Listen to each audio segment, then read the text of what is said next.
Hello students, myself Arun Kumar Sharma, your history teacher. I hope you will be fine. Today we will resume the theme 9, Kings and Chronicles, the Mughal courts, 16 and 17th century. Students, our first topic is what occurred after the death of Aurangzeb. Aurangzeb की death के बाद क्या हुआ? After 707, following the death of Aurangzeb, the power of dynasty diminished. जो power थी dynasty वंश की वो सिकुड़ गई, कम होती गई. In place of vast apparatus of empire controlled from Delhi. और इस प्रकार इसके स्थान पर अब जो एक विशाल भूभाग पर वो कंट्रोल करते थे, रूल करते थे, अब वो धीरे धीरे दिल्ली के आसपास ही उनका कंट्रोल रहा.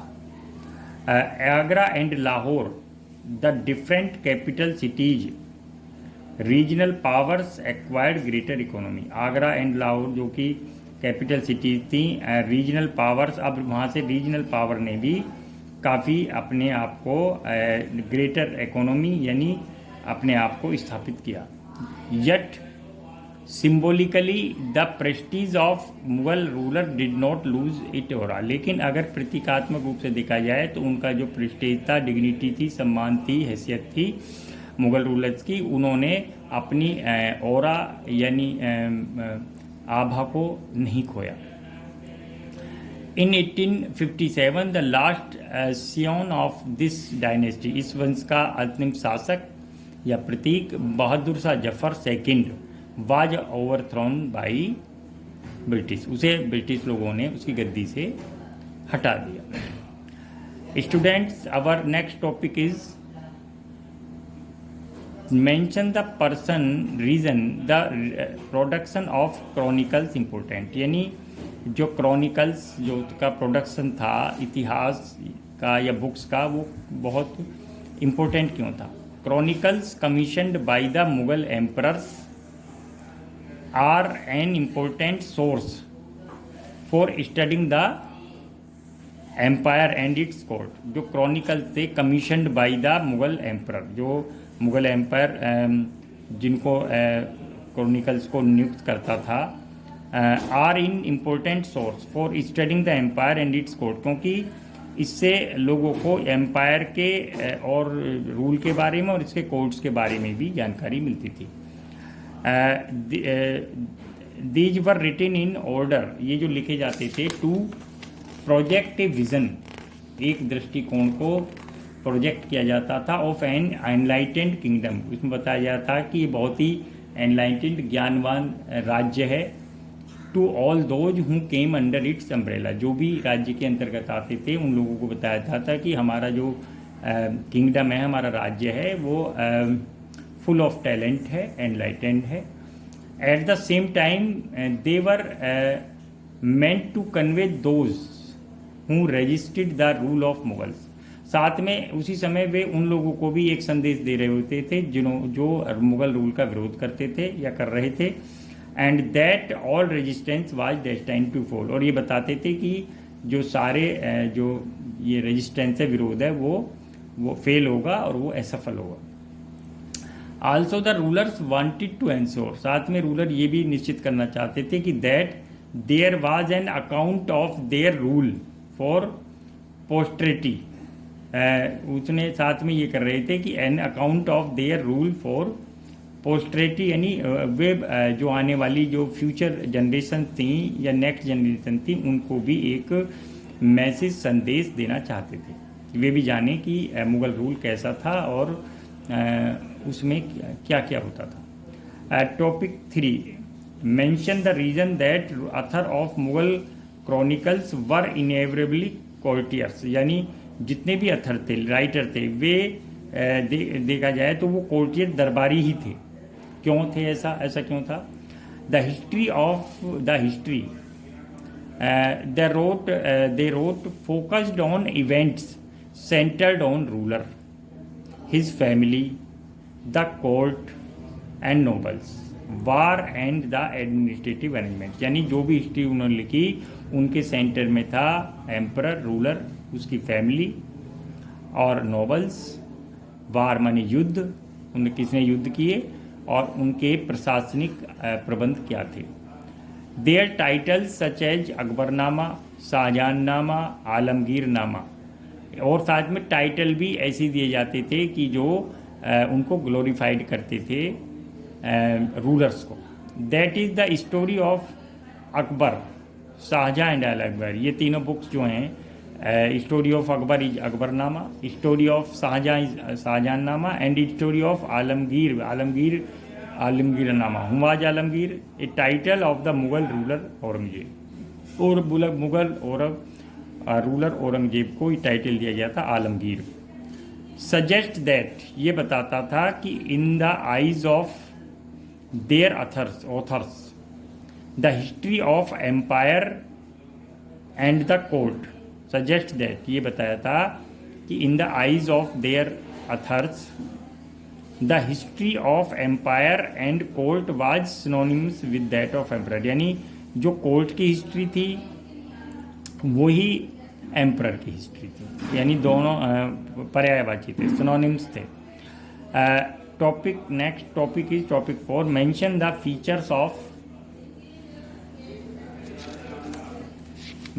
Features of Persian as court language during Mughal rule. Mughal rule के दौरान जो पर्शियन थी या फारसी भाषा थी वो कैसे कोर्ट लैंग्वेज बनी। Mughal court chronicles were written in Persian, वो पर्शियन में ही लिखे जाते थे जितने भी क्रॉनिकल्स थे, राजनीतिक, ऐतिहासिक या राजनीतिक अकाउंट थे। Under the sultans of Delhi it flourished as a language of court of literary writings.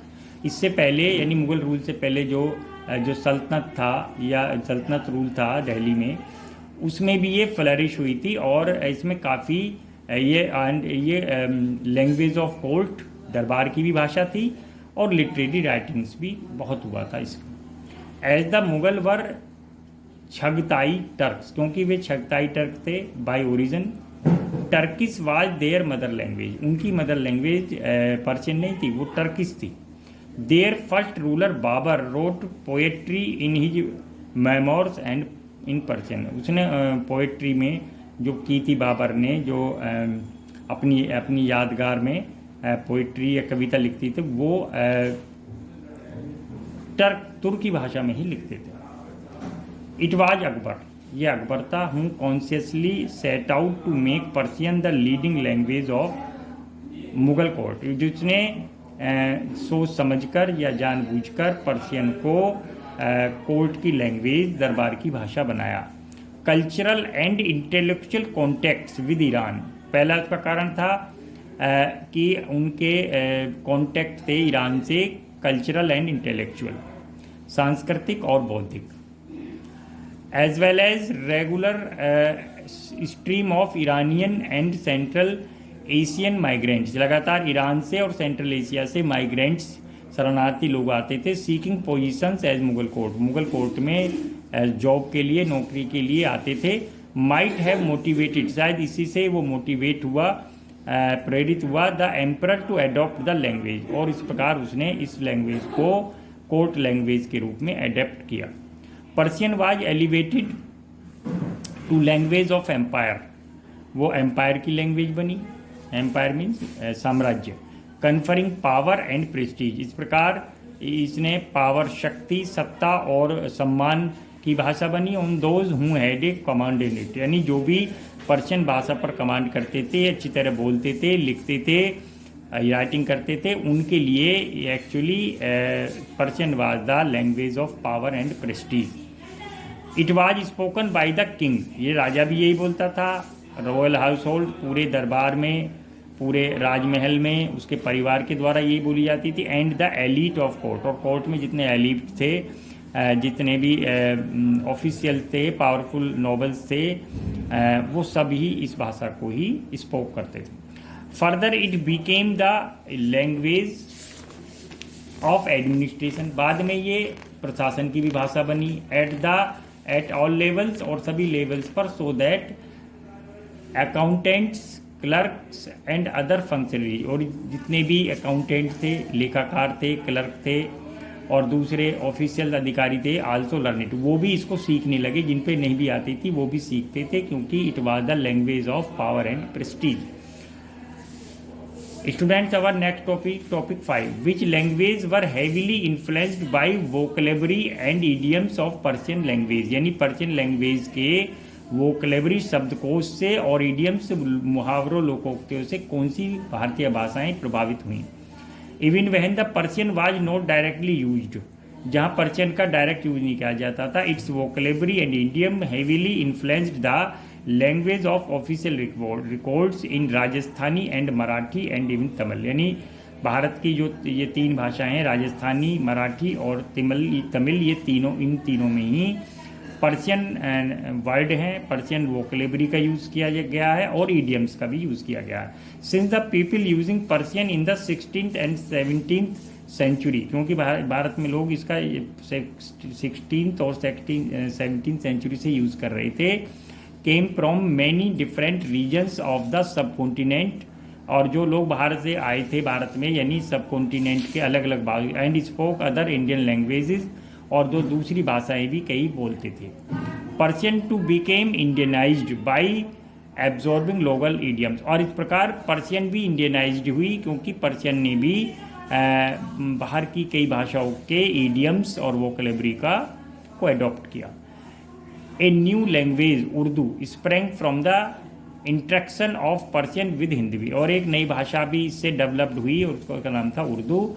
उसमें भी फारसी के बहुत सारे वर्ड हैं एंड इंटरेक्ट, और इस प्रकार एक भाषा और बनी जिसमें कि हिंदी, उर्दू, अरबी, अरेबिक सारी, उसका नाम था Hindavi language. Students, our next topic is topic 6, mention the features of kitab khana. Kitab khana means where hand written books prepared, जहाँ मैन्यूस्क्रिप्ट, हाथ से लिखी पुस्तकें प्रिपेयर की जाती थी। All the books in Mughal India were manuscript, यानी जितनी भी थी वो मैन्यूस्क्रिप्ट थी, यानी hand written books, that is they were hand written, manuscript means hand written. The centre of manuscript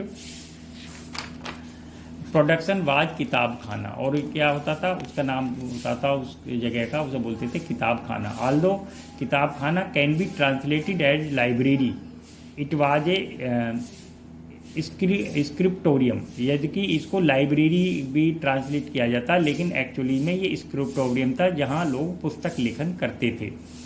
that is the place where the emperor's collection of manuscript was kept, जहाँ emperor की जो manuscript थी, emperor जिन manuscript को पढ़ता था और उनका use करता था, ये भी यहीं लिखी जाती थी, एंड न्यू मैन्यूस्क्रिप्ट भी प्रोड्यूस्ड होती थी।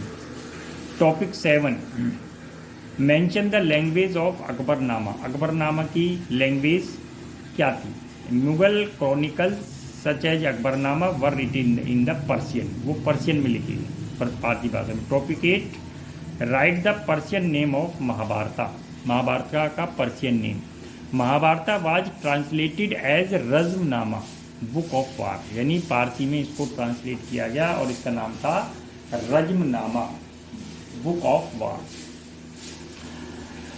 Students, our next topic is write a note on calligraphy. Calligraphy means सुलेखन। Calligraphy, the art of hand writing, was considered a skill of great importance, यानी ये एक ऐसी स्किल थी, एक ऐसी आर्ट थी, कला थी कि जिसको कि बहुत ही अधिक इम्पोर्टेंस था। It was practised using different styles, इसमें अलग अलग स्टाइल्स यूज़ किए जाते थे। Akbar favourite was the Nastaliq, और अकबर का जो फेमस जो स्टाइल था वो उसे बोला जाता था उस समय नाश्तालिक, ए फ्लूइड स्टाइल, एक फ्लूइड माने फ्लूइड से, द्रव से लिखा गया, लॉन्ग हॉरिजॉन्टल स्टॉर्क्स, और इसमें लंबे लंबे क्षैतिज स्टॉर्क्स होती थी। It was written using a piece of trimmed reed, यानी एक रीड यानी बांसनुमा जो वस्तु थी उसको ट्रिम्ड, छोटा किया जाता था, with A tip of 5 to 10 millimetre, यानी और इसको इसके टिप को यानी छील कर उसको 10 मिलीमीटर तक बना दिया जाता था, कॉल्ड कलम, और इसे बोलते थे कलम। डिप्ड इन द, और इसको डुबाया जाता था कार्बन इंक में, कार्बन इंक, इसे बोला जाता था स्याही। यानी दावात में इंक पोट होती, इंक पोट आपने सुना होगा, इंक पोट में कार्बन इंक स्याही होती थी, और उसमें रीड को यानी बांस के टुकड़े को छोटे से उसको जिसे हम भाषा में सरकंडा भी बोलते हैं, उसको छीलकर उसको किया जाता था, ट्रिम किया जाता था, और इस प्रकार उसको डुबोकर उसमें उसको लेखन किया जाता था, राइटिंग की जाती थी। द निब ऑफ कलम, जो इसकी कलम की निब थी यानी ऊपर का हिस्सा, is usually split in the middle, इसको मिडिल में से स्प्लिट कर दिया जाता था, to facilitate the absorption of the ink, जिससे ये आराम से इंक को एब्जॉर्ब कर सके, ग्रहण कर सके। Students, now followings are the some questions, write the answer in your notebook. Question 1, what occurred after the death of Aurangzeb, Aurangzeb की मृत्यु के बाद क्या हुआ। Question 2, mention the reason the production of chronicles important, chronicles का किसके पीछे क्या कारण था कि वो इतने महत्वपूर्ण थे।